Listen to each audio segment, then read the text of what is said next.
हरे कृष्णा, राधे राधे। कृष्ण राशि के चैनल में आप सभी मित्रों का स्वागत है। और आप सब कैसे हैं? कान्हा जी की कृपा से आप सब ठीक होंगे। और आज कार्तिक मास और देव उठनी एकादशी की सभी मित्रों को बहुत सारी ढेर सारी हम दोनों की तरफ से बहुत बहुत शुभकामनाएं और राधे राधे। अब मेरा गला बहुत ज़्यादा दिक्कत कर रहा है, तो आज पतिदेव सुनाएंगे कथा। ठीक है जी। वीडियो पसंद आए तो लाइक शेयर कमेंट जरूर से करना। हाथ में मैंने पुष्प ले लिए हैं और तुलसी पत्ता ले लिया है। आपके पास 3 लोग वो भी ले सकते हैं। ठीक है। श्रीमन नारायण नारायण नारायण भजमन नारायण नारायण नारायण लक्ष्मी नारायण नारायण नारायण विष्णु नारायण नारायण नारायण लक्ष्मी नारायण नारायण नारायण बद्री नारायण नारायण नारायण। बोले नारायण भगवान की जय। एकादशी मैया की। कार्तिक शुक्ला एकादशी को देवोत्थान एकादशी भी कहते हैं। इस दिन सारे घर को लीप पोत करके साफ करना चाहिए और आंगन में रंगोली बनानी चाहिए। और रात्रि में परिवार के हर सदस्य को भगवान विष्णु सहित सभी देवताओं की पूजा करने का विशेष महत्व है।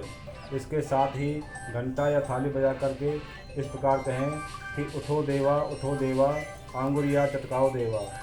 इस दिन तुलसी और शालीग्राम जी के विवाह का भी आयोजन किया जाता है।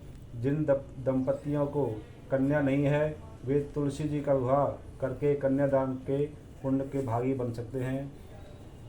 तो युधिष्ठिर ने भगवान से पूछा कि हे प्रभु, मैंने आपके मुख से रमा एकादशी का मातम सुना।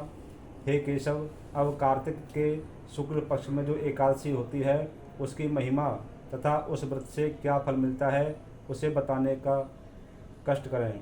तब भगवान श्री कृष्ण जी बोले कि हे राजन, कार्तिक मास के शुक्ल पक्ष में जो एकादशी आती है उसका वर्णन स्वयं ब्रह्मा जी ने नारद जी से किया था, वही मैं तुम्हें बतलाता हूँ। तो नारद जी ने कहा कि हे पिताजी, जिसमें धर्म कर्म में प्रवृत्ति करने वाले भगवान गोविंद जागते हैं उस प्रबोधिनी एकादशी का मातम आप मुझे बताइए। तब ब्रह्मा जी बोले कि हे पुत्र नारद, इस एक संध्या को भोजन करने से 1 जन्म का, रात्रि में भोजन करने से 2 जन्म का तथा पूरे दिन उपवास करने से 7 जन्म के समस्त पाप नष्ट हो जाते हैं। प्रबोधिनी एकादशी के व्रत के प्रभाव से सुमेरु पर्वत के समान कठिन से कठिन पाप क्षण मात्र में ही नष्ट हो जाते हैं। इस एकादशी के व्रत का फल 1000 अश्वमेघ तथा 100 राजसूय यज्ञ के फल के बराबर होता है। जो मनुष्य हृदय के अंदर ही ऐसा ध्यान करते हैं कि प्रबोधिनी एकादशी के दिन रात्रि को जागरण करते हैं, उनकी बीती हुई तथा आने वाली 10,000 पीढ़ियाँ भी विष्णु जी के लोक में जाकर के निवास करती हैं और नरक में उनके अनेक दुखों को भोगते हुए पितृ विष्णु लोक को जाकर के सुख भोगते हैं। ब्रह्म हत्या आदि महान पाप भी देव प्रबोधिनी एकादशी का व्रत करने से धुल जाते हैं। एकादशी के दिन रात्रि को जागरण करने का फल अश्वमेघ आदि यज्ञों के फल के से भी अधिक माना गया है। गौ, स्वर्ण, भूमि आदि के दान का फल कार्तिक मास के शुक्ल पक्ष की प्रबोधिनी एकादशी के रात्रि के जागरण के फल के बराबर होता है। इस संसार में जितने भी तीर्थ हैं तथा जितने भी तीर्थों की आशा की जा सकती है वह सब प्रबोधिनी एकादशी का व्रत करने वाले के घर में रहते हैं। वह योगीवान योगी, तपस्वी तथा इंद्रियों को जीतने वाला होता है, क्योंकि वह एकादशी भगवान विष्णु जी को अत्यंत प्रिय है।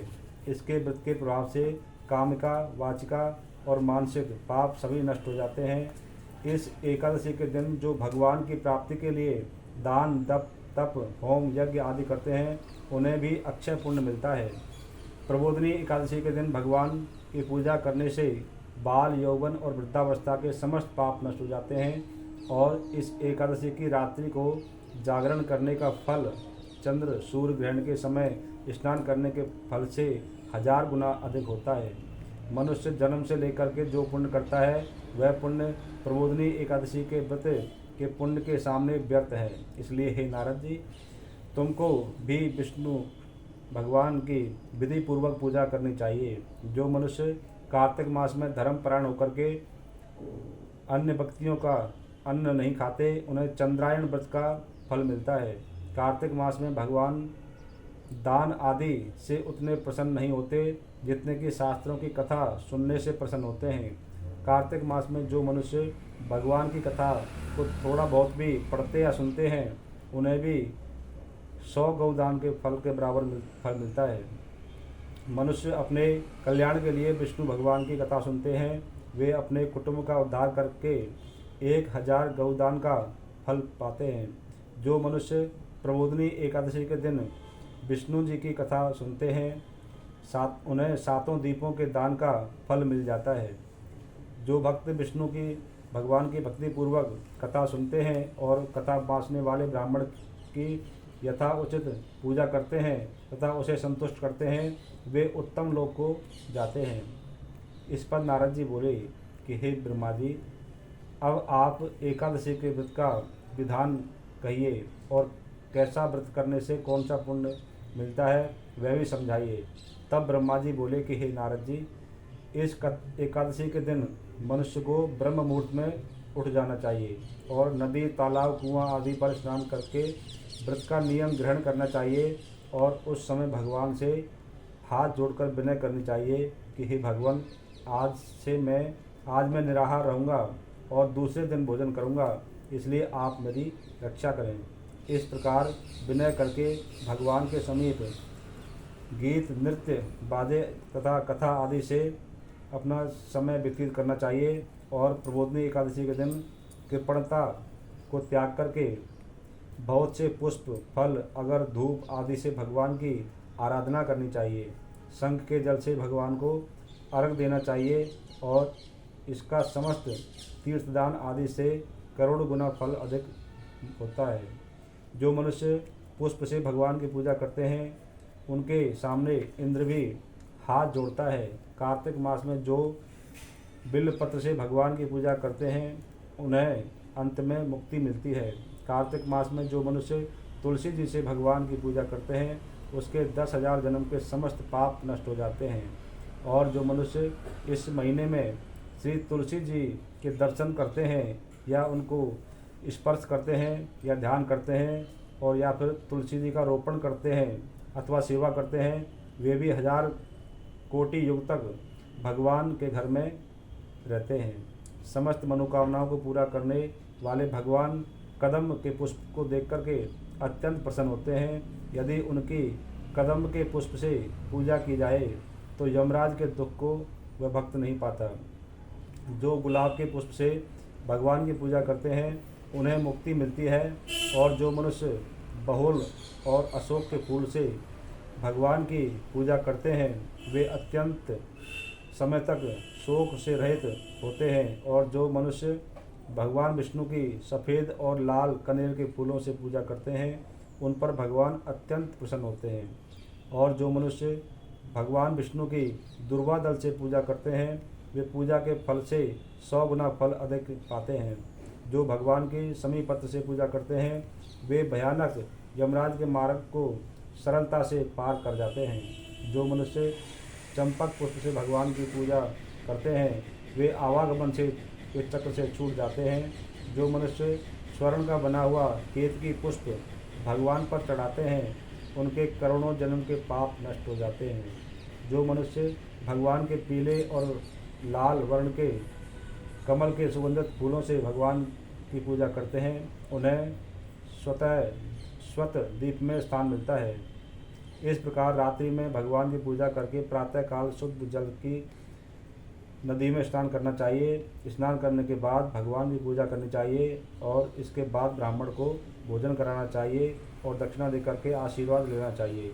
इसके उपरांत भोजन, गौ और दक्षिणा से गुरु जी की पूजा करनी चाहिए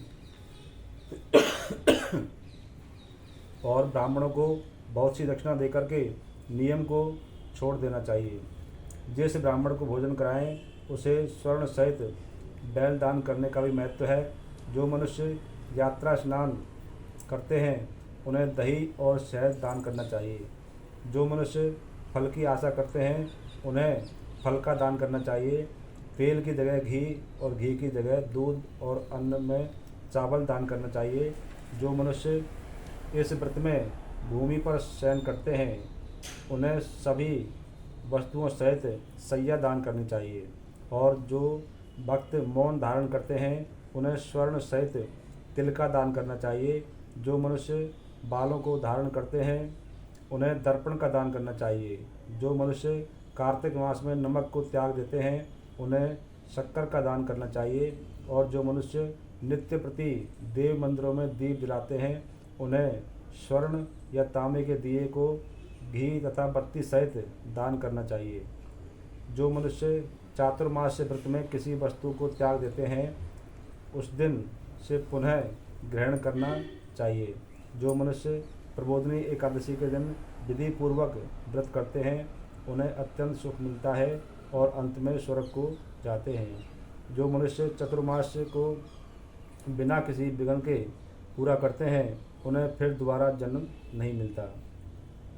जिन मनुष्यों का व्रत खंडित हो जाता है वह नरक को जाते हैं, और जो मनुष्य इस एकादशी के मातम को सुनता और पढ़ता है उसे अनेक गौदान का फल मिल जाता है। बोलिए एकादशी मैया की जय।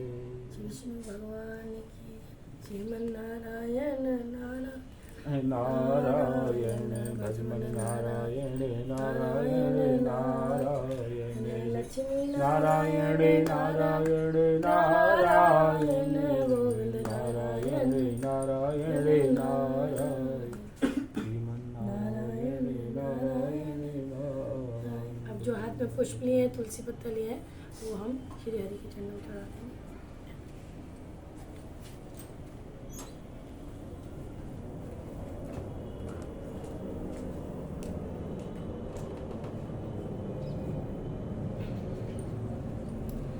तो आशा करती हूँ आपको पतिदेव के मुख से कथा अच्छी लगी होगी, और मुझे तो बहुत आनंद आता है, अच्छे से सुनाते हैं, मेरे तो गला ही बैठ जाता है हमेशा हर कार्तिक पे। तो चलिए जी, बताना जरूर आपको कथा कैसी लगी। राधे राधे। जय श्री राधे। राधे राधे।